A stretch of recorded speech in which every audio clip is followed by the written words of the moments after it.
Human rights. It is something which is often proposed by people, and, for example, when people want to talk about human rights in respect to other things, it can apply.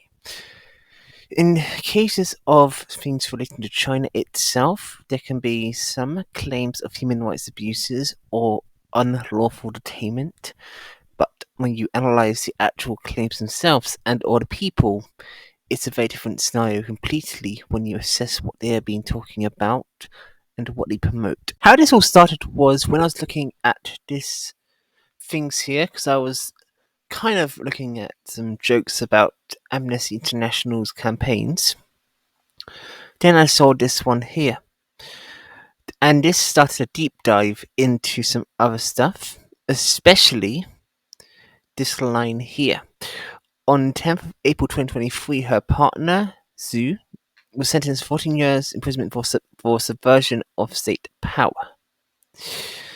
That is important to mention because when you actually read into what Xu was saying, it's a very different situation entirely. That makes this whole dynamic worse. So Amnesty International defending this, at least defending her, who was someone connected to Xu, is super important to this dynamic. I'll go more to Xu in a second. Also, Amnesty International in 2023 said this article on this very cringe-worthy picture here. I'm reconvening Lee, who's since 2019. She has been repeatedly detained by police. First, they targeted her for nothing more than running a blog that shared articles written by her jailed partner, the prominent legal scholar Xu. I will show you some of his academic writings, because I did find some, and they are not peaceful in their respects at all. They are in fact totally not peaceful and rather promote a colour revolution narrative than anything else. And when she showed immense courage, nevertheless to publicly share details of Xu's ill treatment in custody, she was again punished. I'll go into that as one source highlights how her Twitter activity got her into greater trouble in the first place. Just to clarify, this is not about Li, this is about Xu, because Xu is the one in this which has the really sketchy writings. There is three things that need to be mentioned here though. The Communist Party of China itself, which is the largest party and the primary leaders which guide China itself, has three things they need to primarily target, and if you do advocate for anything of this, it could get you into trouble. Anti-cult, anti-separatist, and anti-subversion of the socialist system, which is subversion of the state, which is often what is being advocated. And in this sense, in the charge of both Li and Xu, they have both been charged with subversion of the socialist system itself, and that has been proven. Because that can be proven by other ways, as I will show you in 2 seconds, by who exactly is supporting Lu, and who exactly Xu was endorsing and helping, as well as combining with his own writings. And it doesn't matter to a great extent because that will determine the true nature of them. Basically, in a nutshell, Xu, which is the partner of Li, Xu, which is partner of Li, is basically a separatist, advocating separatist ideas by promoting a federation of China rather than the current system China is in, all the while advocating for a push for more liberal democracy itself, which again is not going to end well combined with Federation of China systems, which will ultimately end up resulting in a lot of destructive elements and in many essence going back to the warlord era in terms of the actual dynamics. Of course, not exactly the same, but in effect, the disunity of it. So while he doesn't to my record, openly advocate for Tibetan independence or Hong Kong independence itself. He is advocating for systems which should further boost those movements themselves. As for why I mention this specifically as well, as per the post here from 9 days ago, Lee, a human rights advocate, detained for nearly 3 years in China, has gone on trial in Shandong province charged with inciting subversion of state power. I think it's referring to her showing her partner's works, which is Xu's one, which I'll go into, and that is the important thing to mention here. Again, I'm not saying that for no good reason. I have these up there and I'll get to them in 2 seconds, but I need to mention one thing first that's relevant around her. On the eve of the trial, of the chairs of the US Congressional Commission on China called for Lee's unconditional release, citing reports that labor rights and feminist activists need urgent medical treatment. Lee's charges carry a sentence up to 5 years, potentially longer if she is deemed a ringleader.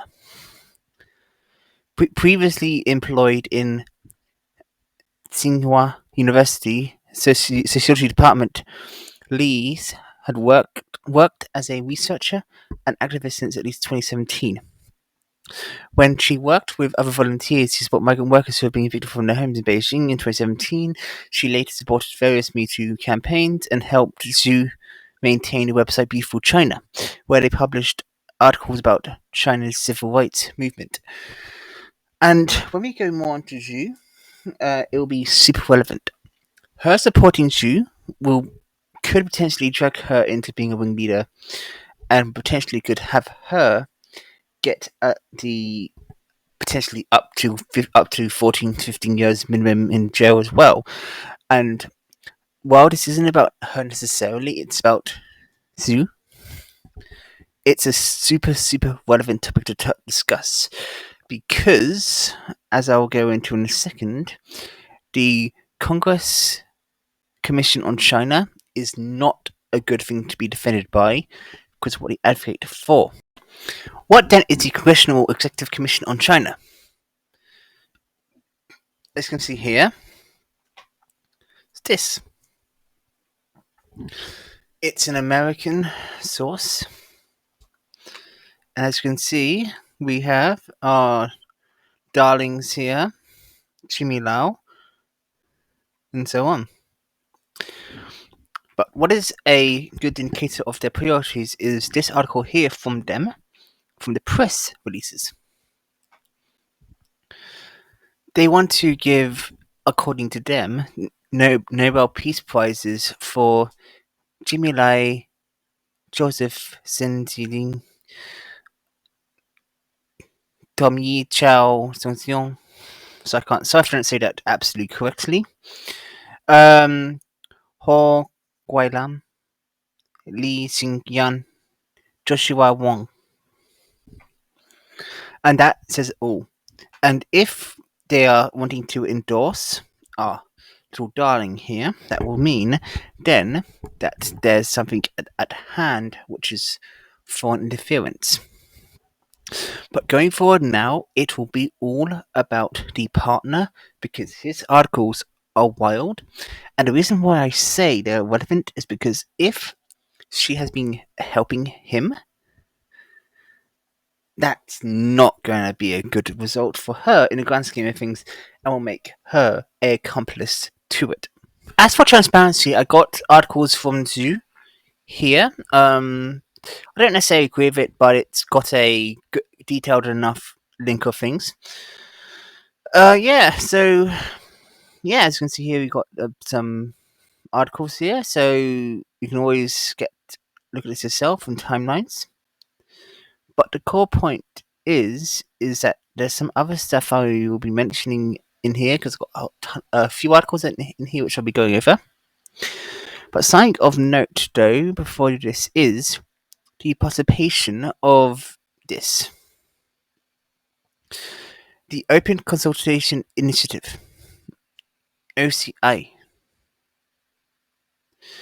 As you can see here, we have Xu there. And that was basically a case where intellectuals doing intellectual stuff. Let's skip to closure. On July 2009, this was fined 1.6 million RMB. On July 17th, 2009, for he declared it illegal, shut it down on yada yada yada. 29th of July 2009, Xu was arrested, yada yada, tax evasion, yada yada yada, whatever. So all I'm saying is Xu has a history of working with groups, and therefore he has a links to articles and history of writing about the dynamics here.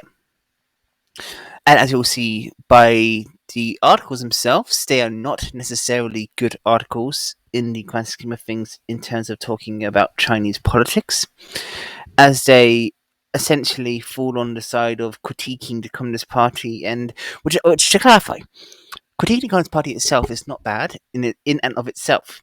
What is bad, though, is when the critiques of it is with an agenda to ultimately destroy the state and basically destabilize the state. That's where the disconnect is. And with that, I will go into his articles. Let's start with first in the chronological timeline that I have here. I have a total of 5 things here, from 2012 to 2022, over the 10-year time period. Let's start with Tibet is burning. I won't read everything for obvious reasons. I'll rather just go over critical elements.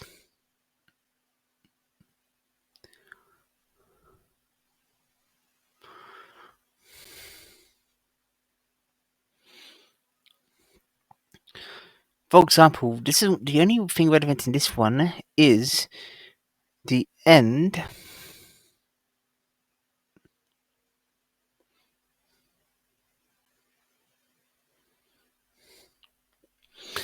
I'm sorry, we Han Chinese have been silent as fellow Tibetans are dying for freedom. We are victims ourselves, living in estrangement, infighting hatred and destruction. We share this land. It's our shared home, our responsibility, our dream.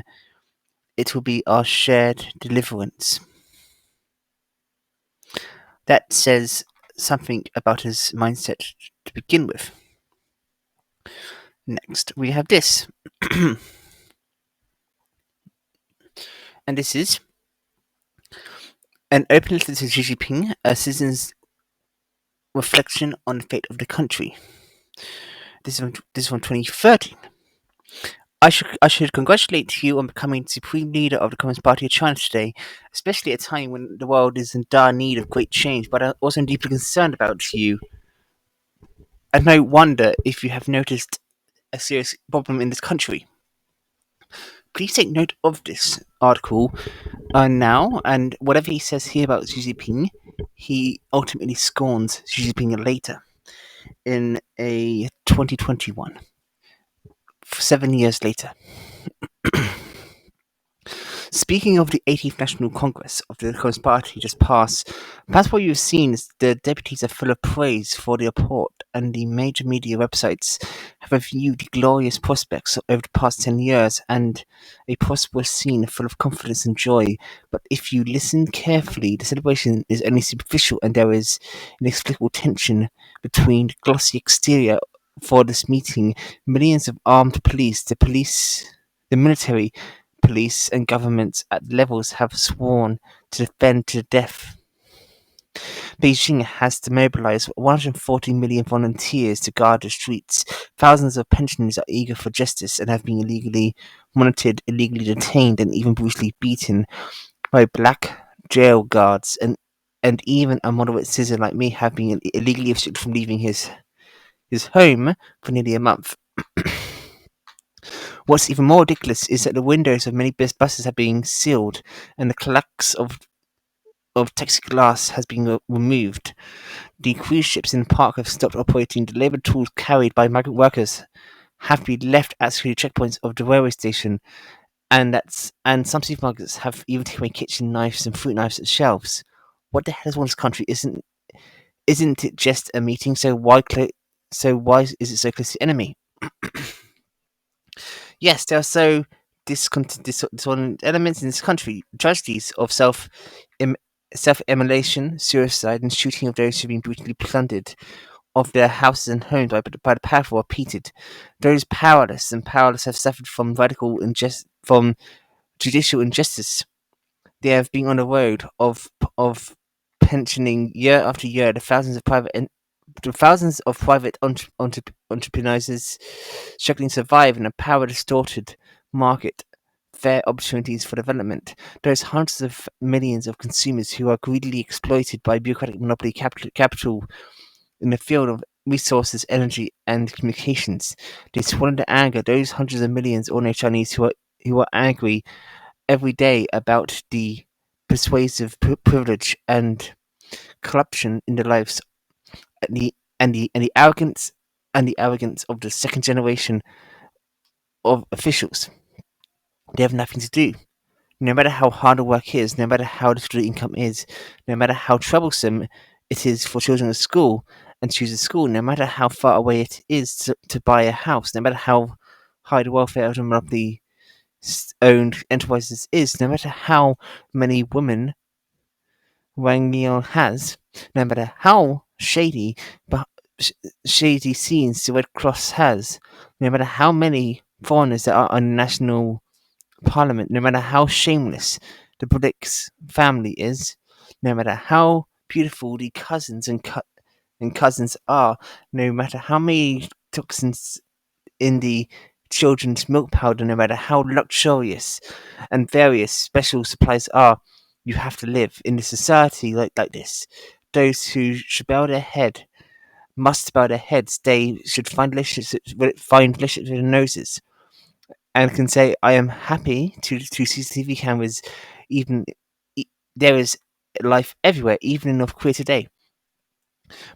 But whether a country is normal or not depends on the emotions that the people naturally express behind life. Whether each person's face is simple or happy or independent and complex, and whether people suddenly react to some events.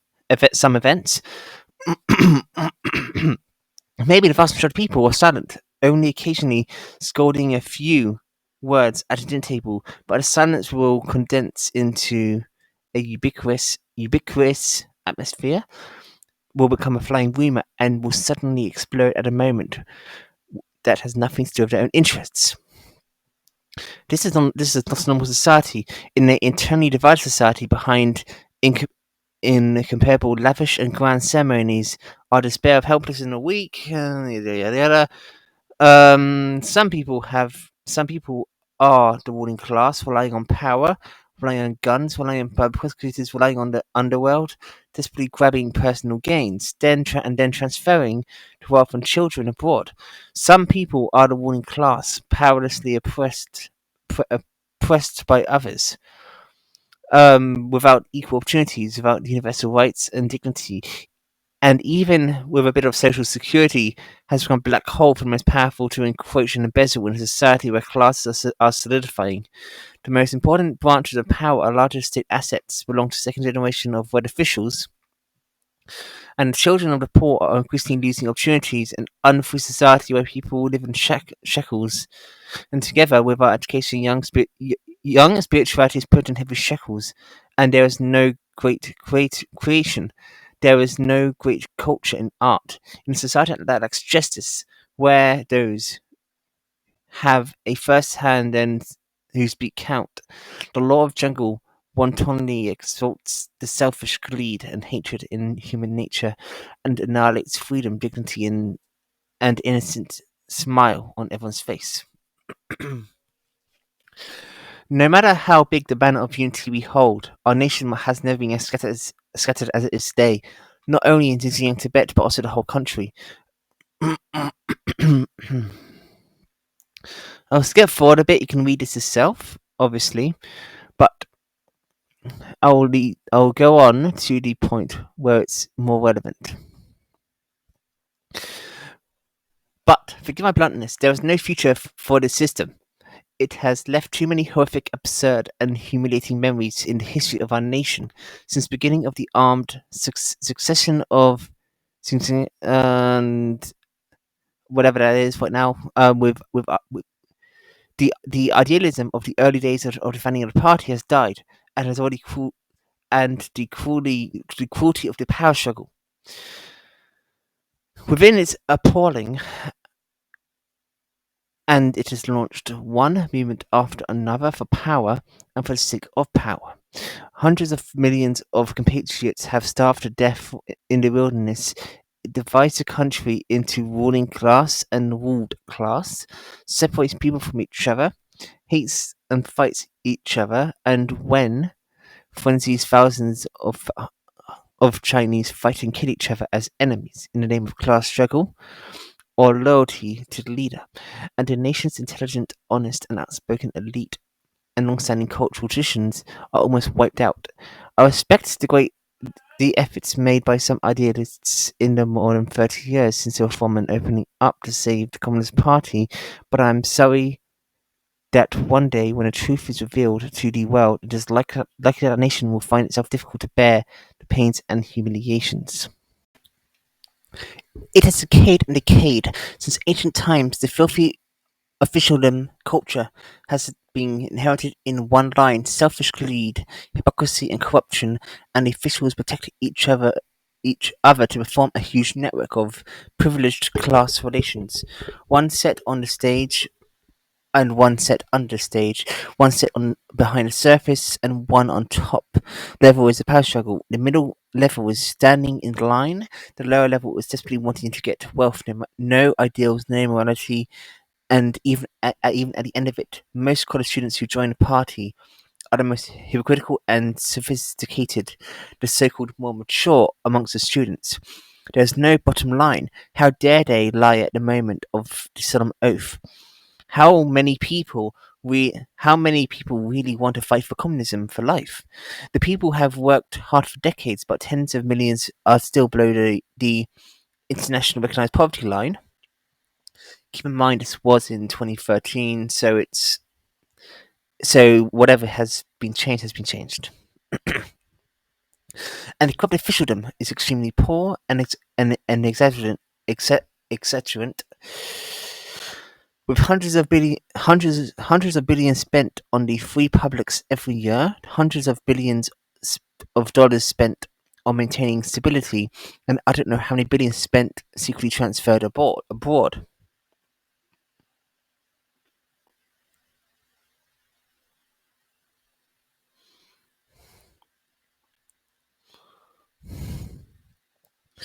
Its cultural genes are incompatible with modern civilization.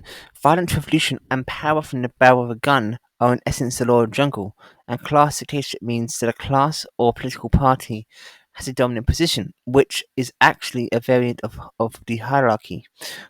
For more than 30 years, people of insight have tried to transform it and graft universal civilization on the genes of the jungle politics. So China has experienced from an opening up from a planned economy to a market economy, and from public ownership to private ownership. But there's been little change in the political system. And some people say that the theory of political reform is not well prepared, and indeed the theory is insufficient because it is impossible to have a set of theories that can make black white. The core of Marx-Leninist political theory is classic dictatorship, and Mao Zedong's political power comes out of a gun. It is indeed the Chineseification of Leninism, which is actually a copy of fighting the country sitting on the country. To a certain extent, the three represents can be regarded as inheriting the black cat and white cat, where they have moved away from Marxism, Mao, where they have received the harmonious society and scientific outlook on development.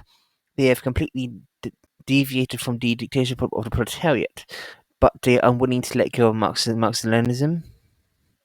So the theory contradicts itself. It is impossible to get out of this strange circle in strange circle, and in the end, they have no choice but to close their eyes and cross side by the river and feeling the stones. Why is the theory of political civilization transforming into large countries so difficult? The fundamental reason is lies in the fact that the concept of dictatorship is dynamically opposed to modern civilization. And so long as we do not completely emancipate our minds and abandon communist autocracy, it's impossible to find our direction.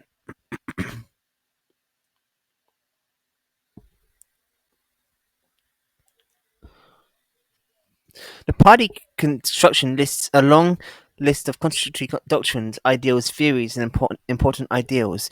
The statute of Confucius disappeared less than 100 days after it appeared in Tiananmen Square. The capitalists joined the party, and leaders who sang red were arrested, and then they shouted five no's. What are you going to do? Where's the theoretical confidence coming from?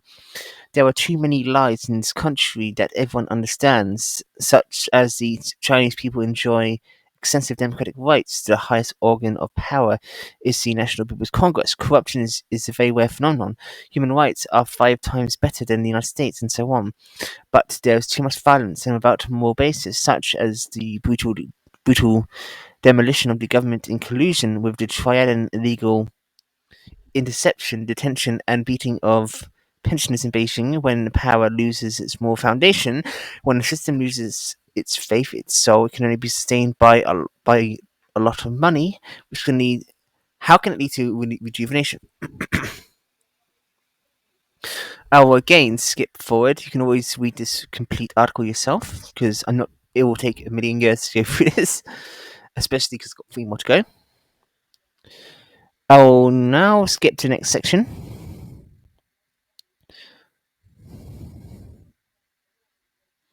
Here we are. A truly great country has the core values of prosperous life for the people and the basis of market economy systems, fairness and justice for all on the basis of democracy and rule of law. Splendid science and technology and culture on the basis of freedom and ability to defend justice on a global scale with the core values and leading the era of new human civilization. China in the 21st century will certainly become the greatest country in the world. It must truly belong to the people. It must not be divided internally. It must be a free and just country. And it must be a democratic constitutional country. Democracy means that people, as a collective concept of all forces of the country, are the masters of the land, who cede their rights to establish the state of common freedom, security, and welfare. That is legitimately demanded from people. Yada yada yada.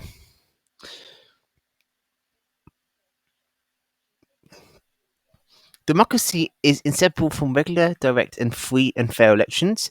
Chosen power must be authorized by the people. The people's mandate is by no means an abstract so form of historical choice. History has chosen the Taliban in Afghanistan and Hitler in Germany. The people's mandate is by no means a propaganda corps organizing a mass procession to welcome the army into the city. And from now on, the hand over freedom and dignity from generation to generation. People's authorization by no means of a predetermined list for the organization department to select obedient minions to vote for the election under layers of surveillance. Power is given to the people, and it must be guaranteed by a whole set of democratic institutions to ensure that the people have the opportunity to make a real choice. Regular, direct, and free, fair voting of governments and parliamentarians at all levels is a necessary process of democracy, people's empowerment, and no country is exempt. Democracy is inseparable from the independence of the judici- ju- law system. But democracy is separate from the rule of law. The rule of law is a fundamental difference between rule of law and the rule of man.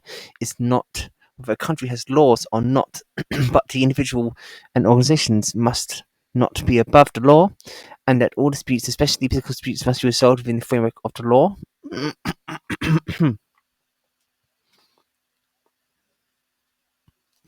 Democracy is inseparable from nationalisation of the armed forces. The armed forces are financed by the state and should, of course, be owned by the state.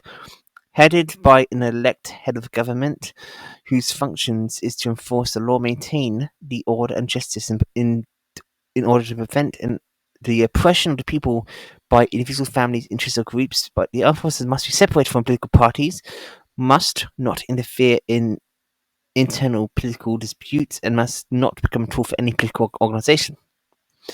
Democracy is inseparable from the administrative neutrality. The party and the government should be separated, and the rotation of political parties should not affect the operation of government. And this is a way so truly stabilize the country. State civil servants shall be recruited by unified examination by specialized agencies and must not be discriminated against by party, ethnicity, gender, belief, or other status in civils, so on, so on, so on. You can read the rest. Democracy is inseparable from a free.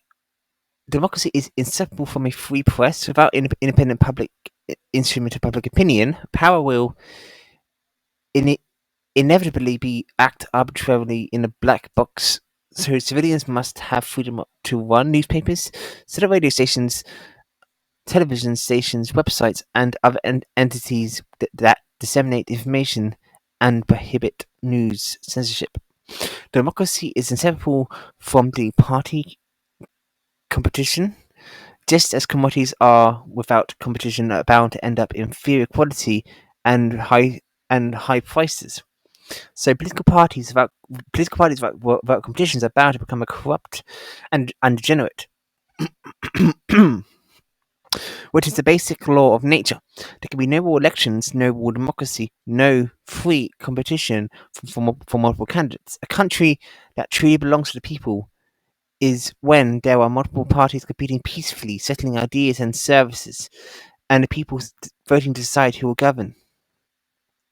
I'll say right now, in some, sorry, I'll say right now as a commentary, this image he has here is a complete delusional one because having a completely free press itself will ultimately distort the election process as per this design and will ultimately destroy the actual process he's talking about here.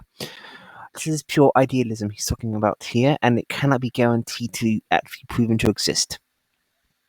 I'll continue.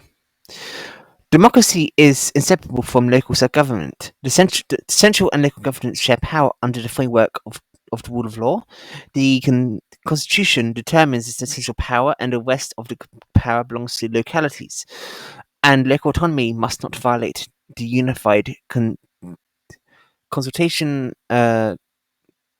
constitution and laws of the country, and must not infringe upon basic freedoms.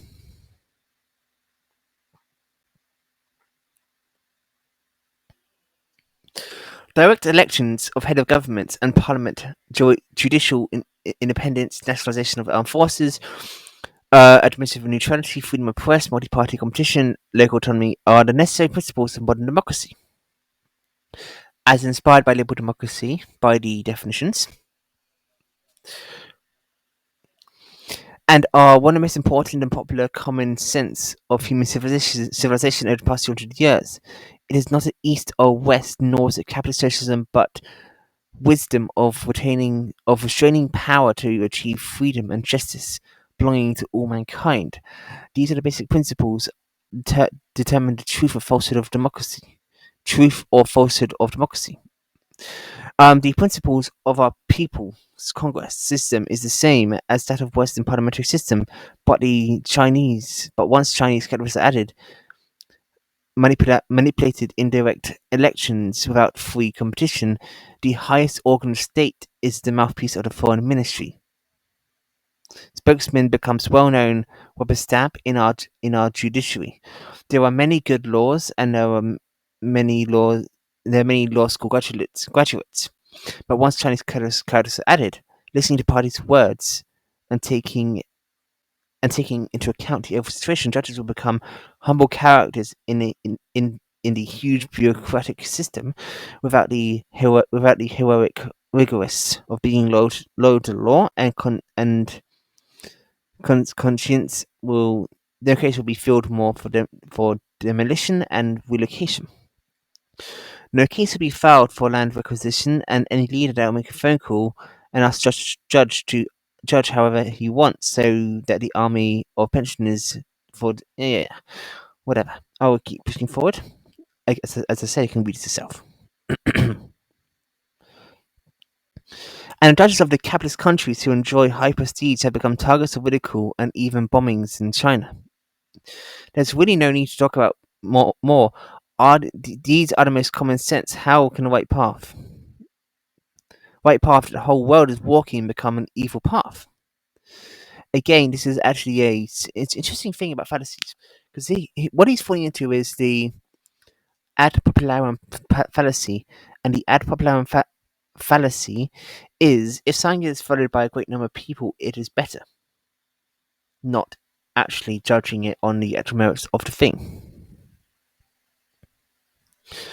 We'll keep going anyway. Just to see if there's anything else relevant in this.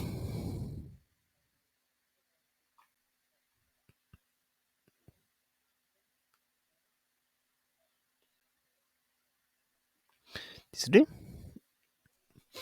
Perhaps because the country is too big, or because the history of authoritarianism is too long, China has not been able to completely transformation of political civilization after more than a century of setbacks and hardships. And today, 100 years after the Xinhai Revolution, can this ancient nation withstand the long pains of civilization transformation? How can the people pay the least price? We have to care about that. We are builders. One day, the autocracy suddenly ends.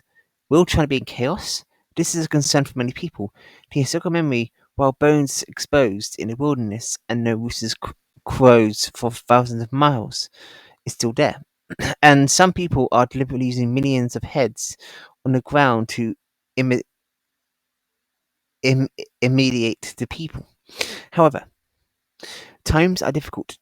The traditional gigantic destructive peasant uprisings are no longer possible. The rural elite have already migrated to cities, and the future social transformation will largely require rural participation. Again, this is done in 2013, so this was actually dealt with later. Basically, yeah. Keep pushing forward.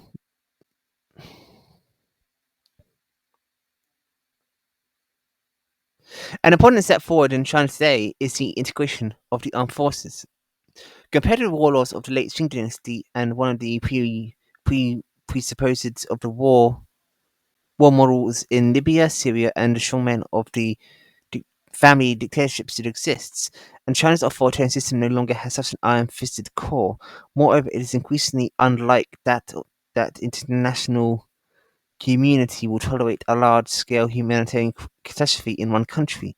The future social transformation will be a citizen movement, with urban citizens as the main body, communication and networks, technology connecting mankind as one. Transformation is not only a matter for China, but will also a major event for all mankind to pay attention to and participate in. And the mainstream of the movement will be peaceful and non-violent. And as you can see here, it's very much a very idealistic thing, and it goes on for quite a while. I will not keep this in for too long because yeah, that's this article here. The next article will be from 2014, which was in after his court case, and that will be done in 2 seconds once we get a glass of water. There was a technical issue for some reason, and I'm not bothered going through that. It's mostly a irrelevant thing where he said some stupid comments. But I will say the segment of it which I think is relevant at the very end, because it's actually quite important to say, because he basically does a mild threat in it. So I said it, but this is from 2020. More up to date. An essay by him, translated yada yada yada, from February 26th, 2020. Uh, wait. How do you begin with this one? This one, I guess, more unhinged. This is where a lot of his critiques on the Chinese system is no longer just on the Chinese system itself, but he's now wanting to push for the removal of Xi Jinping as the leader. Previously, I just opened to you that was 7 years ago. Then, I expressed hope that under your stewardship, China might move in the direction of a constitutional democracy. I was merely expressing a sentiment shared by a vast number of our fellow countrymen and women. In response, you locked me up for 4 years. Even now, your associates are searching for me in high and low so they can throw me back in jail. Despite all this, I remain kindly disposed towards you. In fact, I feel solicit, solicitude towards all people. In actual fact, I don't really think that you're a bad person as such. It is simply that you're not all that bright.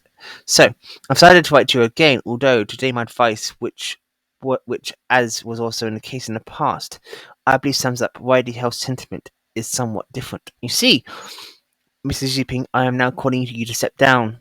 But this is a funny thing. There he is, trying to.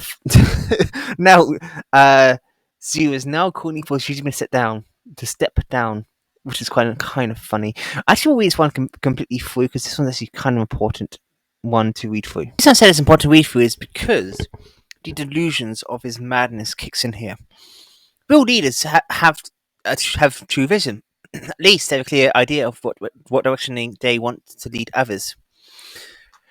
Deng Xiaoping was a simple pragmatist. He summed up his credo on the famous line, "It doesn't matter whether his cat is white or black, as long as it catches up to rats." Over time, he also articulated his response in terms of the reform opening up policy. Xi Jinping had a theory about free represents, an umbrella theory related to multiple. You can read it yourself. And he's also known for operating communist society, yada yada yada. And what have you got? The China Dream? Come on, that's plagiarized from Americans. Even so, you still can't really explain what it means. National revival? According to the standards of your particular dynasty? You have amassed dictatorial powers, and through your policies, you have already increasingly distorted the market. Now the nation's economy is trending downwards. You call it a revival?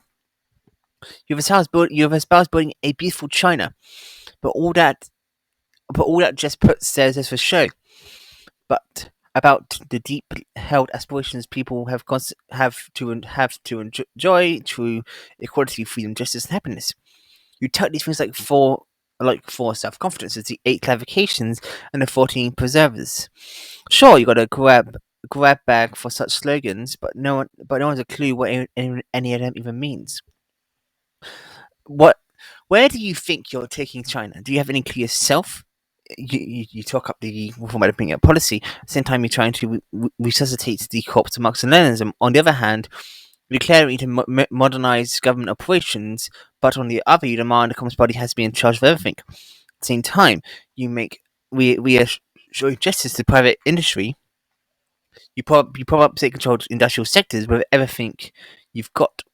So, what's going to be democracy and the rule of law, which you also talk about, or one man rule autocracy?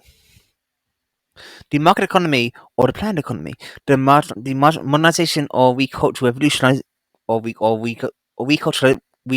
revolutionization. You believe that you can marry the ethos of class struggle and that underpin the first 30 years of the People's Republic to form an opening up policies of 1970, 1990, 2009. You may as well claim that the former doesn't pursue the latter, preclude the latter, but this isn't all a constitution in terms. What is it? It's not that I don't get it, nor is it that none of us get civil truth and can't get to it. A real politician has an unwearying will, as well as an indomitable spirit. Remember that Deng Xiaoping rose to premier power 3 times, but he weathered back purged 3 times as well. Eventually, his white black cat formulation ended up swaying hold over China. The June 4th massacre of 1989 went in 7 torn. stalled foreign policies. Actually, I might just keep pushing back, keep pushing down because it's he does rant a lot. Something like that. You're not Putin or Modi. You're certainly not Trump. You flirt with Cultural Revolution fanaticism, but you're no true believing leftist. You lurch towards bellicose nationalism, but you're no hawk either. You're a big nothing. You like to revive the Cultural Revolution, and you tried it on. But the moment you went against any opposition, you chicken out. You talk up a storm with all of that stuff about self-confidence.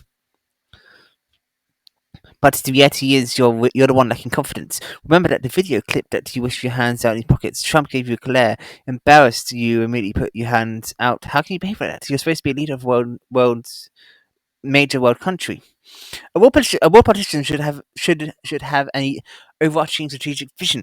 All you manage to do is concourse a new term, inappropriate discussion, fight against unwelcome gossip, speculation. Using the new party regulations of March 2019. If a cadre or bureaucratic criticizes even privately any of your policies, become whatever. Keep going, keep going. I'm not ignoring anything on purpose. It's just a lot of he just does write a lot. The only time you probably feel secure is when you're at a company of your banquet buddies. Real factionism. If the main reef becomes crooked and all the beams eschew, if the bureaucracy is by murky maleficence, who do you think is responsible for producing the smoke that there in the first place? Do you think China lacks suitably trained people? The fellow who has been appealed for 3 times may have been talented in his day, but even that his long has run dry. How can a mighty steed roam the land confidently if it only has a barnyard fowl? Um, it's more around stupid terminology, whatever. Ignore. Right. 3 arguments against the new area. Actually, might skip the one that's irrelevant. I think though. Yep, these are good. Let's go for it. A competent political leader is not black-footed when confronted with a crisis. In fact, such leaders find opportunities in times of disorder. In your case, however, you are feckless in the face of every major disaster. Let me illustrate the point with 3 examples. If you had initially made a sober evaluation of the unfolding situation, responded with a measure of humility, treating the challenge of a trade war as a potentially positive opportunity, and showed some real grit in pursuing substantial further economic reforms in China itself, certainly would have not ended up with such passive responses. Know your enemy, know yourself, and victory is never in doubt. But you have neither your opposition nor yourself. 1 minute you take in the battlefield in a big show of rolling up one's sleeves and demanding a tooth for tooth when your opponent shows their fit hand. However, it's obvious who is winning in a winning position after a few rounds have been fought. They would actually say a trade war is not really all about money. But that is disguised as an external threat. That is the actual very survival of Communist Party itself. When the Cold War came to an end with the victory of the West in the 1990s, do you think the world didn't try to snuff out your Communist Party then? It was because China was in the midst of its reform and opening up push. Those policies made everyone feel that there was some hope for China's future.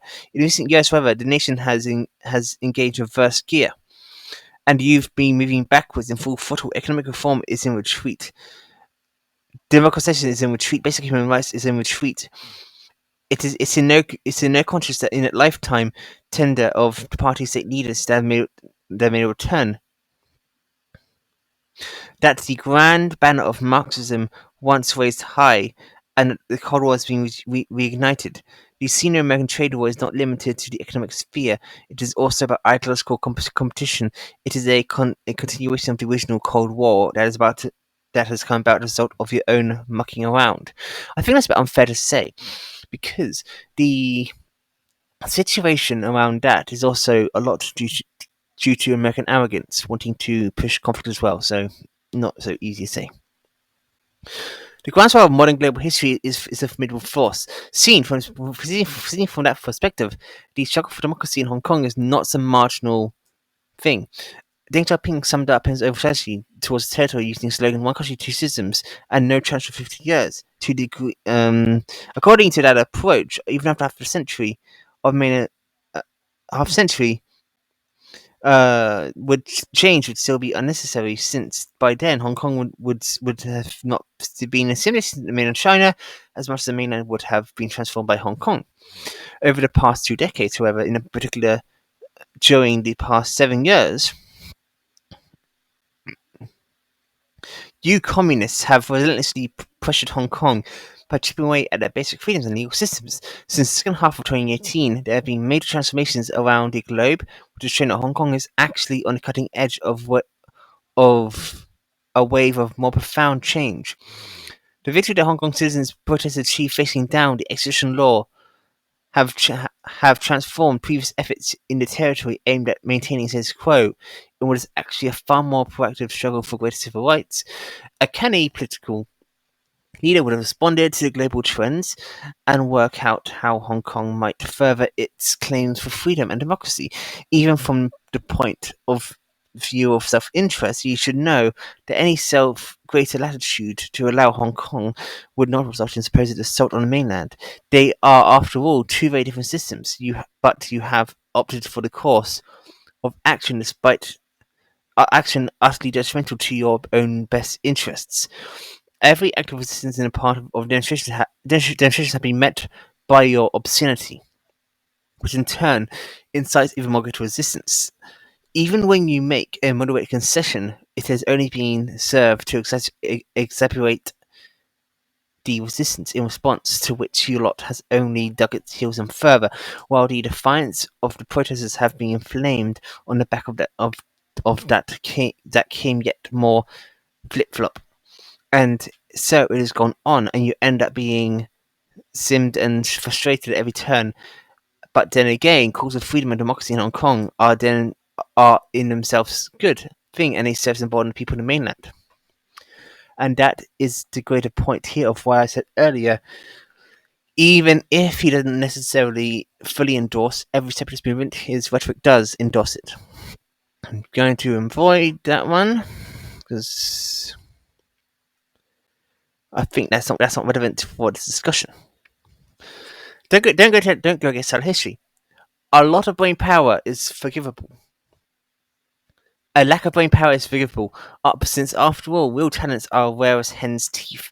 If you are placing yourself on the same level as Mao, I can understand that you have an unrealistic expectation for yourself. Your greatest problem is that you are simply moving against the tide of history. You think you can go to the success of the reform our policies tell a story of totalitarianism in retreat and emergence of freedom having previously been omnipresent. The Communist Party gradually withdrew from its overweening role in life and the nation. The main thrust reforms saw a tentative separation between the party and the state. Political control over the industry and business was also loosened, with the slow relaxation of state control over the economy, limited free enterprise and market development have resulted in progress. You fixed on. The Communist Party pulls every direction, north, south, east, west, as well as the centre. You want party committees in every state-owned enterprise to have the final say over business actions. You even require that private companies install party branches. Even Feng Lun, a red capitalist real estate magnate, revealed that he had been forced to retire by the party. His assets were sold by the state. Massive industrial wealth accrued over long years of work. That is private property. It is in effect being taken over without compensation by the party branches. It is sure that you call it communism. Communism, that means that you shared property, isn't it? As for the village level democracy, um, experimented with many over years and is giving way to party secretaries who are taking complete control of village affairs these days. Even the heads of local neighbourhood property management committees have to be party members. The party has gone gradual gradual withdrawal to full scale return in the country. History is moving in reverse. The core of any market economy is the protection of private property and the use of market mechanics to allocate resources. The move from big and public big and public. Where does it end? To the growth of property, the abandonment of the absolute planned absolute uh, absolute planned economy to life for market mechanics. These were the features of the decades of economic reform. But over the past few years, you've emphasized this and supported directly leading the role of state-owned enterprises. Why don't you throw your support behind the private economy? That's because you are hidebound by your Communist Party ideology. It's also why China entrepreneurial class is on edge. No matter how many gestures you make to calm their nerves, they remain unconvinced. Why did the statement you make in October 2018 that private corporations have to fulfill their mission cause us a stir? Don't forget, this is China, a country where the most painful memories of the past are fresh, including the forced nationalization and communization and the anti-rightist movement and the Cultural Revolution. The basic tenet of the Communist Party wall has been in pursuit of politics via mass mobilization and political movements. All that being worn very thin in lead up to implementations of new reform policies. But he was still in favour of voluntarism mass movements. The campaign against environmental pollution, for instance, has been used as an excuse to wipe out countless small enterprises. The market isn't doing it. It is the result of the application of naked political power, part of a politically motivated process to allocate resources away from the private sector. The move away from the market back to the planned economy is a telltale sign of aggression. As I said, I won't be going over that. I think this is enough of this one. But as you can see here, he's basically got a illusion going on about this. Let's then finish off this one in terms of his articles, and this will summarize this point well. So let's begin, and I will get to this in 2 seconds after I have some tea. Right, this is from 2022, which is more up to date. Yeah, it's more interesting. And this will end the analysis of his politics. I'm doing this mostly to cover the actual dynamics of what his ideals are before I do analysis and do a summary of how I actually think about it.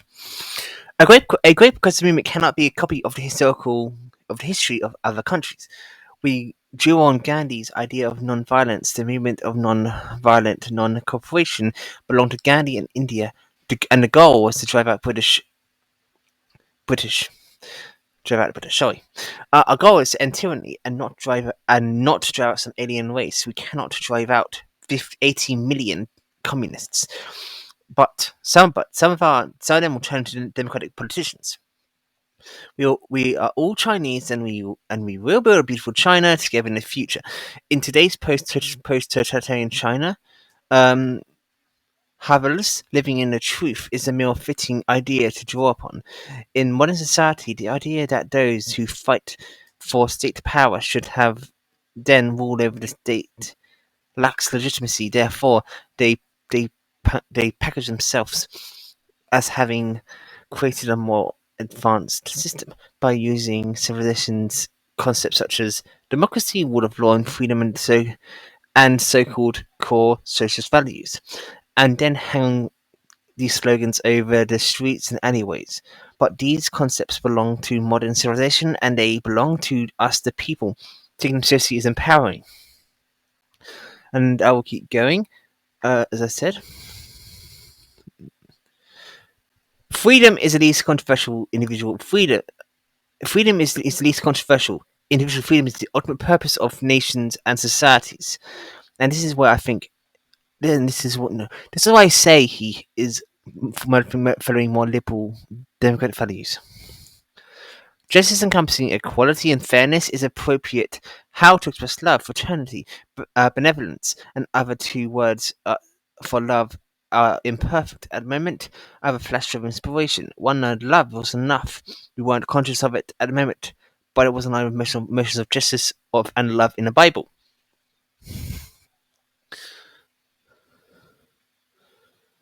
And let's continue. And here we go. There are no citizens under despotism. We are not yet true citizens of China today, for we have no rights to vote, no freedom of speech. But we do not give up on us ourselves. We are not willing to be docile subjects. We take our status as citizens seriously and strive to be true citizens in the struggle. We will promote the transformation of the political civilization. Citizenship is the ideal. Democracy and rule of law, fairness, and justice, freedom, and happiness are the direction of political civilization. It is our identity, yours and mine, our common identity, democracy, freedom, and constitutionalism are also ideals, but not our identities. You are a citizen, I'm a citizen, we are all citizens. This status has no distinction based on wealth, status, whether high or low. One day, every Chinese person will be able to say, I'm a citizen. But here's a catch. Many already say they are proudly from China already, so that's not really an issue. We must find a path for the growth of political forces outside the system in a post-totalitarian society. There's no use to say that there's nothing we can do because the authorities are unscrupulous. There's always room. The key is what we can do and how to do it. Only when you know yourself and the other side can you know what space exists for action. Let's continue, shall we? And this is where you can see the dynamic he's working with here, and it's not necessarily how much. Okay. This position. Take truth as a guiding principle of action because the biggest weakness of post-totalitarian is can't say it. I'll say it right now. A democracy, rule of law, freedom and equality, the core values of socialism, are plastered all over the place in China. But as soon as people take them to be true, the government panics. These concepts belong to modern civilization. We cannot throw them away just because rulers have used them and dirtied them. They made them dirty, but we will have to wash these concepts clean. We don't need to create new concepts. These concepts belong to us in the first place. Truth points directly to the absurd weakness of post-totalitarianism. The first sentence is national anthem. Rise up, people who don't want to be slaves. This national song was born of an era when the fire of war was raging everywhere. It inspired people to fight to resist foreign aggression in the future, and it can inspire people to resist tyranny when they're collectively defending rights. If we can sing the national anthem with sincerity and passion, the more people who sing it becomes ours. When the delegates sing the anthem again during 2 sessions, the flavour will be different. Truth is light that ends in darkness. The authorities use the lies to cover up lies. As citizens, we reject lies and live in the truth. By doing so, to resist tyranny and also to build a civil society amidst the absurd. We stick to the truth amidst evil, and we hold fast to our conscience. In the dark, we create light. Darkness cannot end the dark. Darkness cannot end the darkness. Use light to end the darkness, and then there can be a bright future. We take democracy seriously. How to reflect the fact that people are masters of the country. Elections. What is a real election? With free competition, voters can only express their true wishes when they understand the candidates. Democracy is not an abstract contract, but a technical matter of how people become masters of the country. Democracy is not Eastern or Western, capitalist or socialist. It's rather true or false. Having recognized falsehood of the system we are in, we take positive actions, and when the direct elections of grassroots people representatives are held, we take part publicly as independent candidates, even though we may be met with severe suppression. The action itself can no less gather together the strength of the citizenry. Even everyone knows that National People's Congress is rubber stamped, but the Constitution gives enormous power to some. If some delegates come forward, reject unwritten rules, and speak up bravely, such actions will inspire society. Take the rule of law seriously only when valuable groups defend their right, and take the rule of law seriously will they must have the courage to fight. These people whose homes were demolished, yada yada yada. Wait, let's keep going.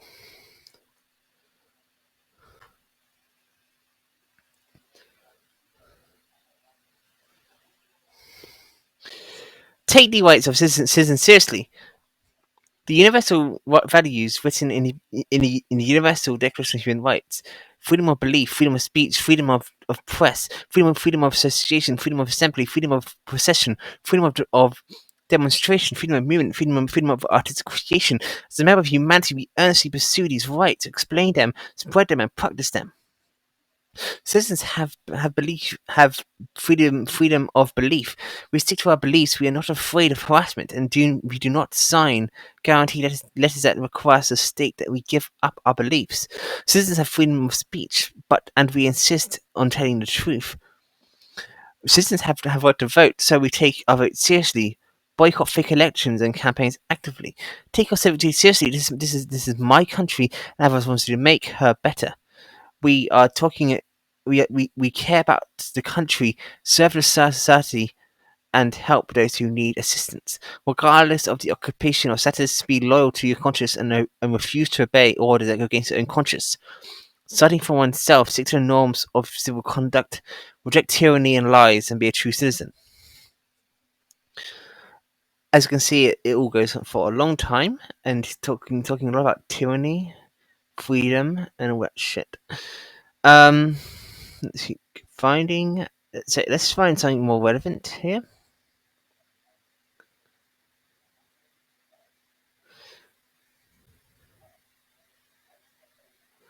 Yeah, and anyway, as I was saying, yeah, yeah, as you can see, it's all very much a case of like this sort of dynamic, which is not necessarily all that much caring for the actually true dynamics of things. It's more about idealistic virtue signaling rather than actual realistic outcomes. And now I'm going to end this with just a general political analysis of what we've been through. Okay, so let's just go over what we do know and we don't know. What we do know is he is a case in which he wants to stand by what is traditionally Western liberal values or perceptions of it. What he fails to understand is that by adhering to this, he's going to fail anyway. Because at the end of the day, what he's pushing for is hyper individualism, which is going to be a net negative in the long run and cannot give you a victory to rejuvenate China. Liking or disliking the Communist Party itself is totally irrelevant in this. His image of China and the future of China is redundant. It'd be worse, in fact, than what he is critiquing China for. It is better to have regulated media, for example, than absolutely free media, because then it would completely undermine the whole point of elections. Just look at any case in a system where there's relatively free media where they can basically say what they want.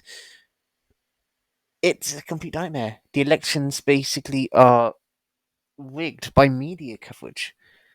Politicians on one side getting much more biased coverage than another, and so on, so on, so on. The cycle continues, and then the funding comes through, cycling over and over. The lobbying happens. The parties compete. The parties contest, and the media then supports one side over the other, giving extreme bias.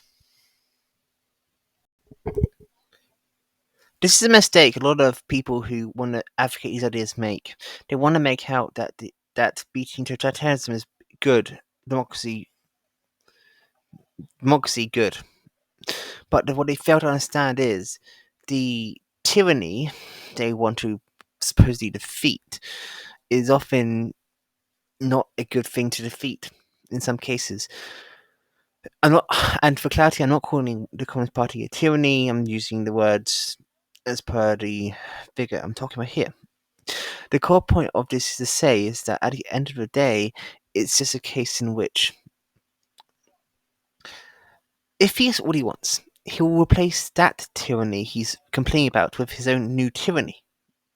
That is the tyranny of the free market. The tyranny of the free market is much worse than the tyranny he's complaining about now. If the tyranny of the free market gets its way, you as a person will be screwed over really badly and will get no real reward at the end of it. You as a person in the tyranny of the free market are done for. You are not going to get your benefits. You're done. So when he talks about these individual civil rights and citizenship and all that shit, it's like, so what? Do you want to change the current system and make it so that a system will be set up that only fairly rich parties can contest each other and then have like a inter-party thing and have the mirage of elections, even though it's really mostly about capital gains and money and budgets and all that stuff? But by budgets, I mean budget preferences and budget corruption. Basically preferencing and favouring one group over the other for voter gains. And what he fails to understand is there is a merit to China's current system itself, and there is a reason why, as an end of result, he was basically said to be promoting a color revolution in China, and basically promoting a contestation against state power, because he was. It's no if, and, or but. He literally was. He admits himself in the 2013 and 2020 speech of trying to attack and contest Chinese political values as well as the Chinese leaders themselves, which is often not going to work. So in his case, it's his own fault. What happened to him? He caused this on himself. He caused much of this to happen on himself.